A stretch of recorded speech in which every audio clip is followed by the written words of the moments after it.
Hello' বন্ধু বান্ধৱীসকল, আজি টাউনলৈ আহিলোঁ, বস্তু এটা ল'লোঁ চাব দেই।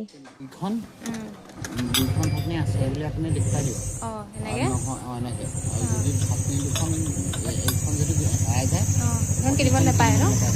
তাৰমানে গোটেইটো কিনি দিব লাগিব। গোটেইটো এইটো বস্তু কিনিবলৈ কাষ্টমাৰক কৈ দিব যাব লাগিব যে এইটো বস্তু অঁ আমাক এইটো নালাগে। তেতিয়া গোটেইটো নতুনকৈ বোলে গোটেইটো কিনি দিব লাগিব। নতুনকৈ কিনি দিব লাগিব। সেইকাৰণে এইটো দিওঁতে এই বস্তুটো দেখুৱাই পেলাই দিব আৰু এনেকৈ লগাই পেলাই। আৰু এইডাল যদি কেনেবাকৈ এৰাই যায়, ইয়াত আকৌ হেৰি নহয়, আকৌ অঁ ৱেল্ডিং নহয় এইটো বস্তু। ৱেল্ডিং নহয় ন? অঁ, সেইটো আৰু কথা এইটো কাৰণে কেইঘণ্টা এইবিলাক লাগিব? যদি 5 লিটাৰ ধৰিব এইটো? এই 5 লিটাৰ ধৰিব। আৰু গৰমটো আধা ঘণ্টা সময় উতলা গৰম পানী ভৰাই পেলাই ইয়াক গৰম কৰি ল'ব লাগিব। গৰম কৰি লোৱাৰ পিছত সেই পানীখিনি পেলাই দিব লাগিব। গম আৰু পাইছোঁ। পেলাই দিয়াৰ পিছত আকৌ চাহ ভৰালে প্ৰায় 2 ঘণ্টা সময় গৰম হৈ থাকিব।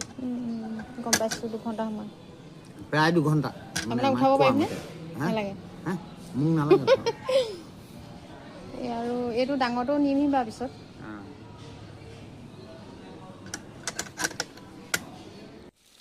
আৰু মাজে সময়ে ভাড়াও দিম আৰু ঘৰতো ব্যৱহাৰ কৰিব পাৰিম। এয়া নিবলৈ উলিয়াইছোঁ।